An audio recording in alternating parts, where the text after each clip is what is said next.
frustrating loss, and I know the players are just as frustrated as I am. And when you don't play smart and you don't execute, then that's what happens.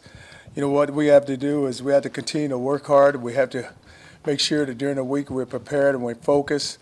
And there's more than enough talent on this team to win. That's not the question at all. But we just have to be more consistent.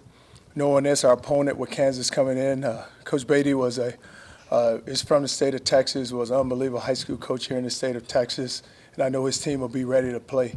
It won't be the same team that we saw against Oklahoma, because I know when they get ready to come in here and they get ready to play us, you know, teams get a different attitude about them. Sorry. Is it time at this point for Traylor to get an audition as the play caller, and do you still have confidence in Sean with the quarterbacks? Well, I know it's not so much the play caller. It's just about just executing the call. And, you know, I have a lot of confidence in Sean with the quarterbacks. And you know, it's just some more of it. We just got to continue to develop them. Charlie, how stunned are you at the way Saturday went, and how much of it is a team learning to change its mindset as you change the program? Well, you know what happened, but you would have thought that because of the way we had came on the last 2 weeks that you would walk in and just be ready to go play. And it is. It's just a whole mindset of just being ready to go. And you know, you can't blame anything. You know, you go back and we didn't get in there to about, 10 o'clock that night because of the weather here, but that had nothing to do with it. You still would have thought that you had plenty of time to be focused and plenty of time to get prepared. But then on game day, just go execute and just go play. No, it was more of, you start off on defense and you get the stops and then you don't move the ball on offense and then they get back out there. But still, though, it's just a group that's just got to learn how to go finish and just prepare themselves and be ready all the time. Coach, heard what he did against Cal seems almost like a distant memory. How do you get him back to that? What is it simple as just making some more downfield throws? How did he get away from that? Well, it's just with him and a lot of times you look at it, you're still looking at it. A redshirt freshman is still learning how to go play the game. And you're right. You go back to the Cal game, and it does seem like many years ago instead of games ago. And you love to see that performance all the time, each and every week. And it's there. It's just a matter of him just doing it and just playing and playing up to his ability and playing to his level. Because we've seen it happen, so we know it's there and it can be done again. Coach, speaking of Gerard, I mean, he's clearly did well against Cal with his feet, but when it comes to passing, looking down the field, the pocket presence, he just seems to be struggling in there. What are you seeing and how can he improve? The key thing with that, when you talk about just pocket presence, a lot of times when he's outside the pocket, and I always say that when you allow a quarterback to get outside the pocket, then their percentage rate goes up. And that's the thing with him. He's better, with the bootlegs, with the sprint passes, and just getting him on the edge and letting him release the ball. Even when on Saturday the protection didn't break down, just have to have the patience to sit in there. Because what teams are doing, when they drop 8, at some point somebody's going to come open. And you just have to have the patience. But, that clock is running in a quarterback's head, and when we drop 8, we know it's going to run, 1,001, 1,002, I got to get rid of the ball. You really don't have to get rid of it. Just wait for guys to come open because they're going to come open. And now when they do come open, release it to them. Thanks, John. Charlie, how do you lose your identity in 1 week? And are you afraid the players are mentally soft? No, the second part of it, I don't think they're soft at all. And you have a group that is they have some toughness to them because that's what this program will always be built on, of just mental and physical toughness. And they have that. And the identity, we walk into it. And I said to them before the game ever started, even last week, I said, this game here concerns me because of where it's set. And I know that we're going to get their best. And I said they have us picked for homecoming, so they're going to go play at a different level. Now we have to go match that level, which we didn't do. We didn't match their level of play, and that's what happens. You're going to always get their best. It's together. When we go on the road, we're going to get the team's best. But we got to be able to match their best, and we haven't done it. We haven't done it on the road. Right, Chip. Charlie, the identity, it seemed like on offense was that two-back set with the speed sweep motion and the stuff that could come off of it, and then it didn't, Norvell didn't stick with it, or the offensive staff didn't stick with it. What was going on there? Was there some part of the game plan that disappeared when Delatorre went down and the 18-wheeler package disappeared? What was the game plan on offense? No, when when Delatorre went down, we put Chris Warren in, so you didn't lose nothing there. Now you got a big running back who can really run the ball. But even with the the 18-wheeler package, we moved the football in the 18-wheeler package. Here's what you got to look at, and a key stat is the third down. We were 2 of 13 on third down, and the 2 that we converted was a 3rd and 1, 3rd and 2. But the rest of them was 3rd and 4 to 5. And so, they're there to be gotten. So let's just take it and, take what they give us, get the first down and keep the ball moving, which we didn't do. So now we didn't get many opportunities because we couldn't convert on third down. Traylor helped put that run game stuff in. Why not let him add to it and run things the last 5 games? Well, it's not so much who's calling it right now. It's about execution. It's not you can have whomever call it. No, I can go call it, but they still got to execute it. But it's totally execution, and the guys just being consistent. Charlie, last year you predicted that Texas would never lose 5 games again. How shocked are you that it has happened? Well, I can make those predictions, but it's happened, so it's not much I can do about it. We just got to keep playing.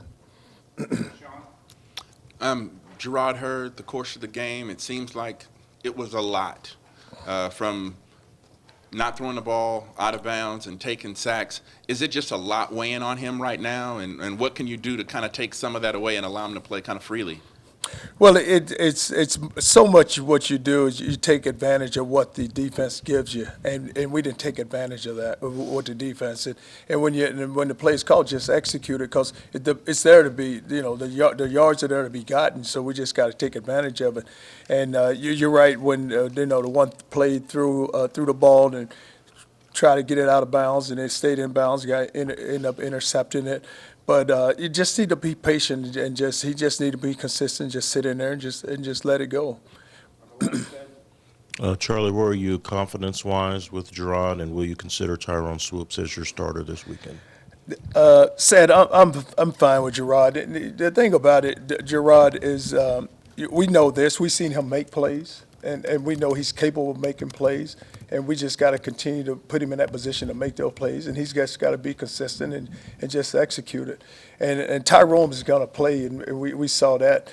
And then when he comes in with the package that we have for him, it's just not only short yardage because we get the first down and we can stay in that package because now we have wide receivers on the field. So we have a package set up where he can, if we need to throw the ball, he can throw the ball down the field and do those things. So really, really you're playing both of them right now. And they're playing. I don't know the number of snaps, how many played the most, but they're playing. They're going to play a lot of snaps, and you're going to get both of the guys. Charlie, you talked a lot about maintaining an even keel on the sidelines, but does there come a point where you need to get up in guys' faces?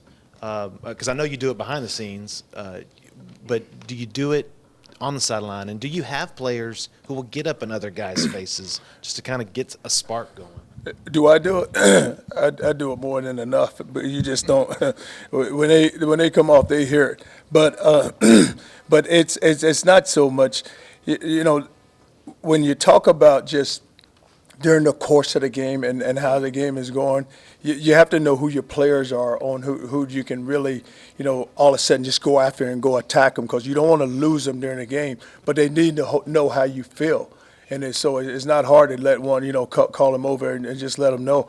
Even before they take the field, like before the offensive huddle, you see us huddled up there on offense before they take, things are being said then, even with the defense. But you just got to know who you're dealing with. A lot of times some guys, you just can't all of a sudden just rip them apart because then you lose them. So now you got to pull them back. And usually sometimes that's the guys with the ball in their hands the most. So it's what's frustrating is that you know that they can play better, and they know they can play better. So it's not like you got to walk up to them and just all of a sudden just break them down and berate them in front of it. They know how they're playing, and they know what they need to do to get it back. Coach, you could see early on that your guys weren't playing up to Iowa State's level. Once you sense that, what do you say, or you just put a lot on the players that they can get out of this? No, yeah, as a coaching staff, we had to say something, and I said it to our coaches. I said that the thing that happened in this game is that you know this, John, when a team takes the field, and I told our players this in the locker room before the game. I told them before the game, we're in the locker room. I said we need to get up, we need to get ready to go play, guys. And I said I can sense it right now. And then I said, because you're going to get their best, so you better be willing to go play your best. And I said, take a seat. Everybody need to sit down and just think about what we have to go do here to go win this football game. And so then when the game gets started, I said, you don't wait until game time to get ready to go play a game. And you look at it, the last 2 weeks has been such a buildup where everybody, you would have thought that we were an undefeated football team, and we weren't. You know, we were sitting there 3-4, and everybody building us up like we were. And sometimes that can hurt a team because when a team is still trying to just figure out who they are and still fight through their identity, you don't need to build them up. You still need to just make sure that they understand there's still a long ways to go, and we still have a lot of work in place. Coach, back to Gerard in his passing, it doesn't look like he's trying to pass the ball, often. It looks like he's just dropping back and looking to run. Are you guys calling, the pass plays for him? Are you asking him to be more conservative? Is he just, missing it? Can you just give us an understand what's not clicking with that pass game? No, he's not, for sure, he's not doing it on his own. He can't go up there and call a play. No, the play comes in from the sideline, so he's given the play. And he knows what he has to do to execute the play. So, if it's and he knows which side he's got to work and what's being given to him. And so when it goes up, then it's all about him when he goes up and get his pre-snap read of how the secondaries align and where the backers align, what kind of front he has, then he knows where to take the ball and go deliver the football. Charlie, the past 2 years, when things start going bad, it seems to bring the worst out of your team, and it just snowballs. Have you thought about mentally why they are not able to just kind of withstand the storm and get things back going on their own? And you're right, Ryan, because the main thing is for them not to lose their confidence and not to lose their focus and just keep playing. And it is a 60-minute game, and here's a great example. The one punt that they punted the ball down there, and DeJay called it, filled it on the 7, and the guy runs down and makes a big hit. And I said, listen, DeJay, I don't need one guy to try to go win this football game. Just let the ball hit, let it go into the end zone. We'll get the ball in 25. Well, Coach, I was just trying to make a play. I understand that, and I appreciate that. But we still got a lot of time left on this clock, and it's a lot of time left in this game. So let's just go play. I mean, there's a lot of people involved, and I just don't need just one guy. Charlie, confidence seems like it's such a fragile thing when you won a couple in a row. You're talking about everyone's building you up now. They see what's being talked about after a loss. How do you keep them confident as the season, suddenly the window's not so big? Well, what happens, Roger, we just got to make sure that they just understand there's still a lot of games to go play and just continue to play and get better. And, yeah, we went out, and it's frustrating that we lost that one to Iowa State. Now you still got Kansas left, and you still got, 3 more after that. So it's all about, getting it back because you've proven that you can do it. So, okay, let's go get it done. And it's not hard to do when we're all are locked in, we're all focused, and we're all prepared the right way. And that's what happens when you have that group, and you got to make sure that everybody is on the same page and everybody is locked in, and then execute. We talk about offense, and defensively we need to execute too. We need to get off the field on 3rd down. Hey, Coach. As a football player, you have to play with passion and you have to play with a little bit of anger. I mean, it didn't seem like anybody on this team is really upset that they're getting beat like this. They go to Iowa State and lose 24-0. No one's stepping up saying, hey, we got to get this done. We can't go out like this. I mean, what do you tell the kids to get them to that point, Coach? Well, Steve, they're upset, and they come in the locker room after the game, and a few guys have something to say, and they said, and it needs to be said by them where it hurts. Like Jay Gray is going to say something. Seth Flowers is going to say something. Pete Jenkins, the way he's playing now, he's going to say something, and that's what happens, and it's frustrating to them, and it does upset them.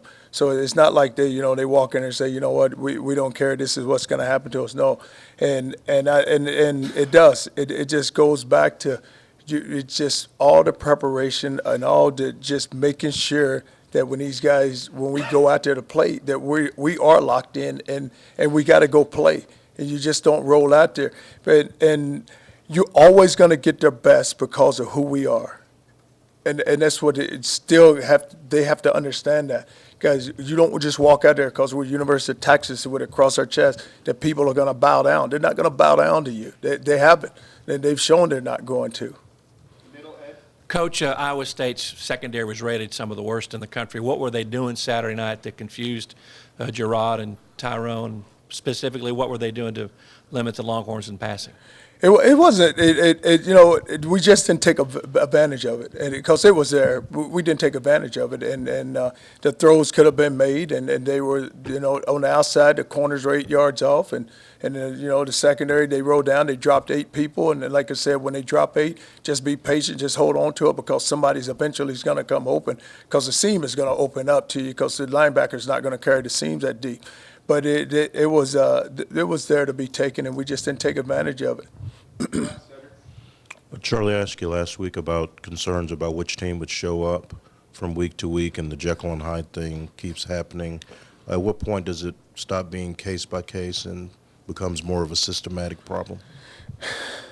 Well, you said every week that you see that same team that you saw against Oklahoma, and that's all I ever talked to them about it. Well, I see that team each and every week, and that's the team you got to see, and because that team is a team that just played with pride, and we talk about just played with passion, played hard, and even when they fought back, they were able to come back and continue to play.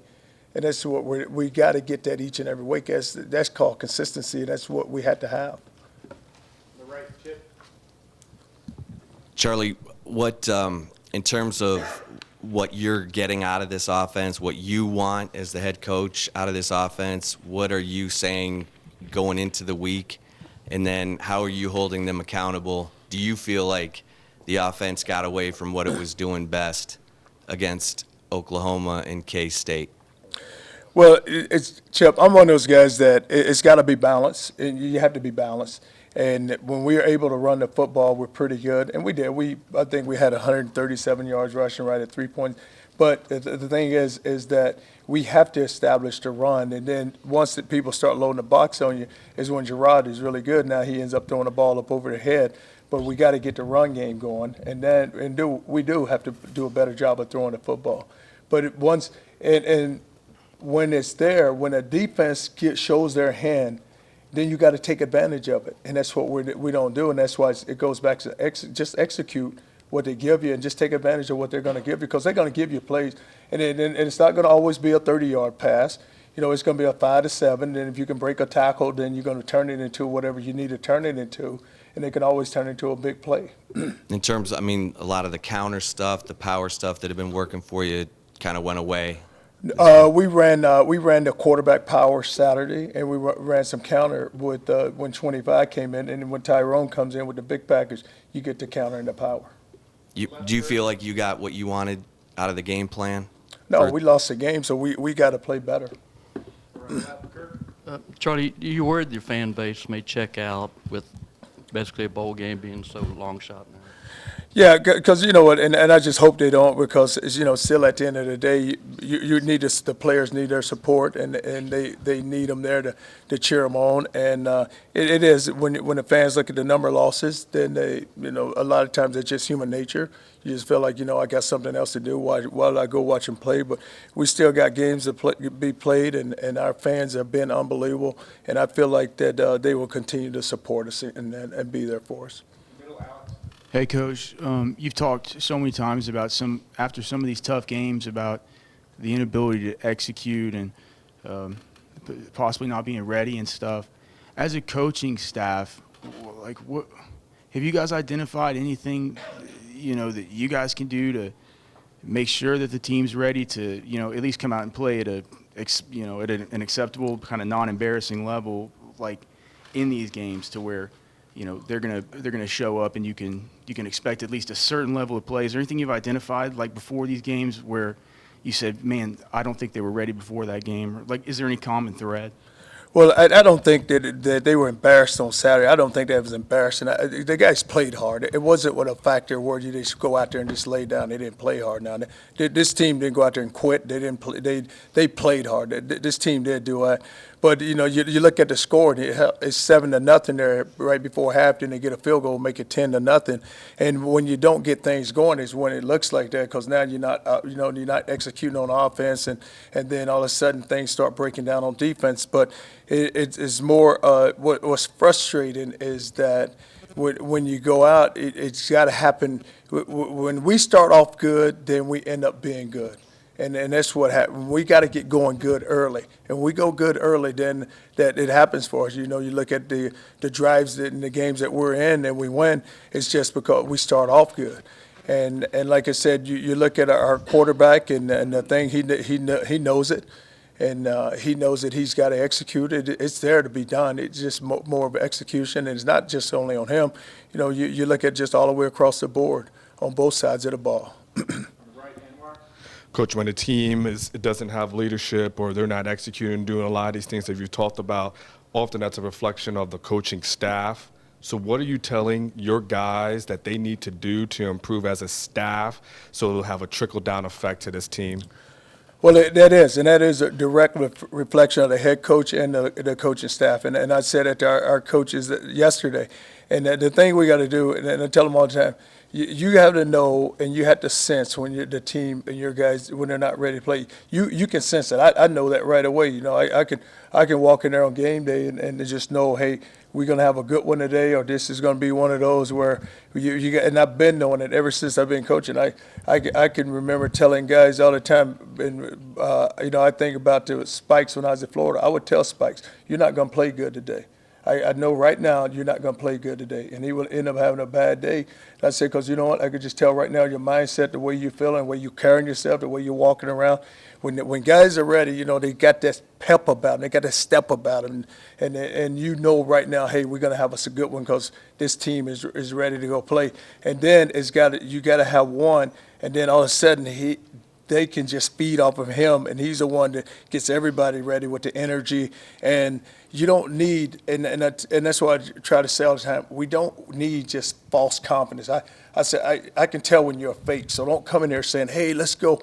I don't need to ask you, are you ready? Let me get ready. And then you get ready the way you want to get ready. I don't need to say, hey, are you ready? No. Listen, you get yourself ready, then he'll get ready, and then we'll know everybody's ready to go. But it is, and as a coach, you got to know if your group is ready to go play. Coach, in terms of the passing game, how much do you put on that, maybe on the receivers not getting open or not being explosive enough, or how much do you put on the quarterbacks? Where do you feel like the blame lies in that?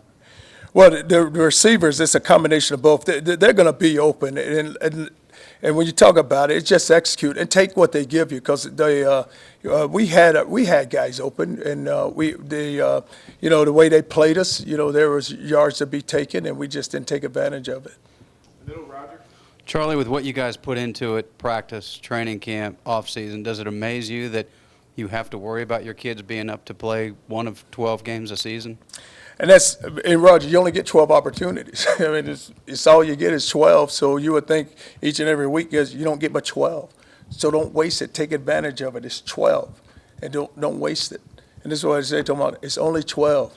All the hard work you put into it, you get 12 opportunities to go out and show everybody what you have and what we're all about.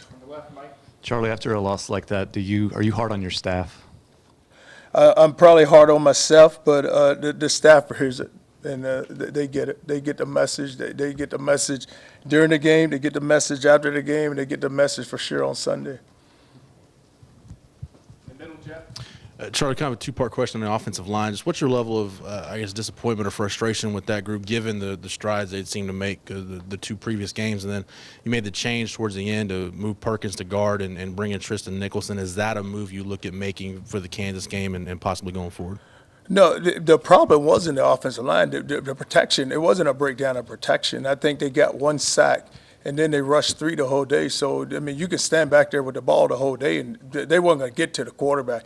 He's just got to sit in there and just let things develop and let it open up. You know, the reason why that Perk went to guard is because Seth Flowers had went down, so he was having issues, and that's the reason why he went to guard. Coach, after the steps y'all took with Oklahoma and Kansas State, how many do you think you took back with this last game? Well, we took some steps back for sure, John, but you know, the thing about it is each and every week you got a chance to go prove yourself and you can go get them back. So, you know, you got Kansas coming in here. We need to get that one. And I told the guys, just look at it as just a one game. Just get it to the game, get to the game, and we can't waste and we can't blow any more opportunities. We got to take advantage of it. Coach Gerard, you've always talked about his confidence. He wasn't used to any failure really at the high school level. Are you seeing him deal with this downtime in the right way? Well, the thing about him, and you're right, he has a lot of confidence, and he knows himself, and he'll tell you, Coach, I didn't play good. But but it's good that he will say that, and he's willing to take ownership. Whereas a lot of guys, they don't take ownership because you can't. A lot of them think they play well. But he said that, and he came up to me after the game. He said to me, he said, Coach, it's my fault. I said, no, it's never your fault. It's never one person's fault. Okay, don't ever think that. And I said, yeah, you didn't play good, but it's a lot of other people didn't play good too. So he's willing to accept that. And the thing about him, he'll bounce back. All right, thank you guys. Thank you.